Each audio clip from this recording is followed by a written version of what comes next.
Sebuah penggerbekan yang mestinya menjadi penangkapan standar seorang buronan narkoba, mendadak berubah menjadi sebuah arena pertempuran mini yang menegangkan.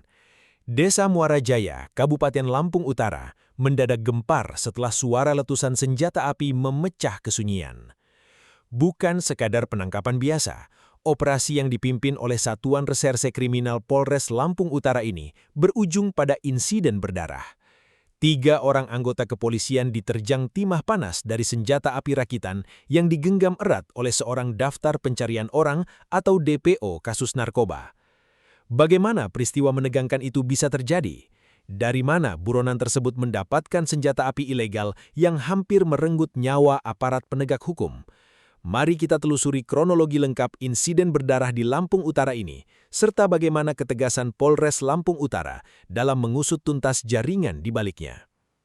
Semua bermula dari informasi berharga yang diterima oleh jajaran Polres Lampung Utara. Masyarakat melaporkan keberadaan seorang buronan kasus narkoba berinisial Poppy Handika Purba alias PHP yang telah masuk dalam daftar DPO sejak bulan Juni lalu.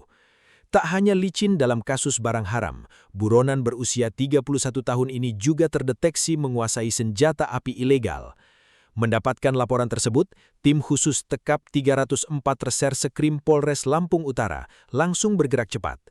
Di bawah komando pimpinan kepolisian setempat, tim mendatangi titik persembunyian pelaku di Desa Muara Jaya. Kapolres Lampung Utara, AKBP Raswidiati, menjelaskan bagaimana situasi di lapangan berubah menjadi detik-detik yang sangat kritis. Setibanya di lokasi, petugas menyusup dan berupaya melakukan penyergapan secara cermat. Namun, naluri kriminal sang buronan tampaknya sangat peka.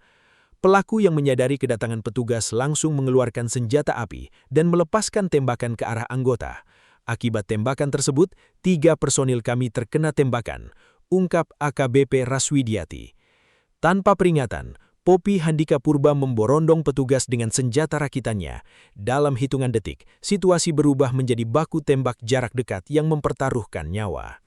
Dampaknya fatal, 3 anggota kepolisian terluka akibat tembakan sang DPO. Namun di balik kengerian insiden tersebut, ada kelegaan besar yang menyelimuti markas kepolisian saat kabar kondisi para korban mulai terkuak. Kasat Reskrim Polres Lampung Utara, AKP Ivan Roland Christoffel saat diwawancarai khusus menyampaikan rasa syukurnya bahwa kondisi para anggotanya kini berangsur membaik.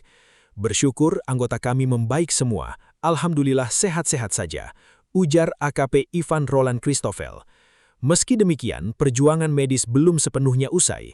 1 orang anggota yang mengalami luka paling serius harus dilarikan dan mendapat perawatan intensif di Rumah Sakit Urip Sumoharjo, Bandar Lampung. Hingga kini, anggota tersebut masih harus beristirahat di ruang ICU pasca operasi.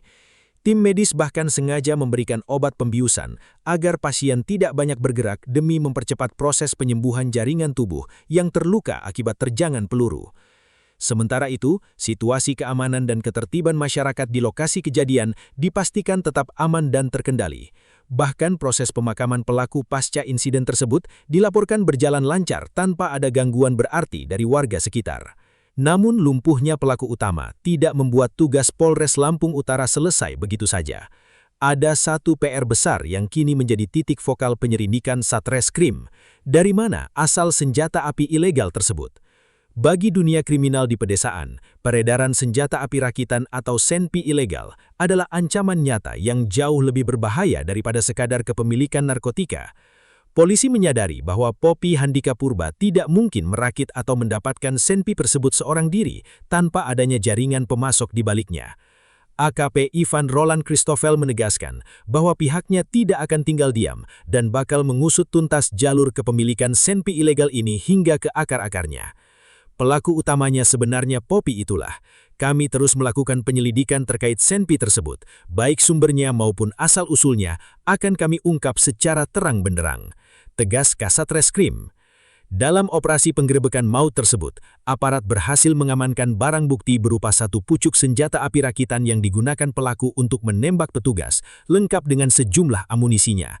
Barang bukti inilah yang kini menjadi kunci Inggris bagi tim penyidik untuk melacak jaringan penyuplai senjata api ilegal di Lampung Utara dan sekitarnya. Insiden berdarah di Desa Muara Jaya ini kembali mengingatkan kita pada tingginya resiko dan taruhan nyawa yang dihadapi oleh aparat penegak hukum setiap kali mereka turun ke lapangan demi memberantas kejahatan. Narkotika dan senjata api ilegal adalah kombinasi mematikan yang siap meledak kapan saja. Pihak Polres Lampung Utara memastikan bahwa penegakan hukum tidak akan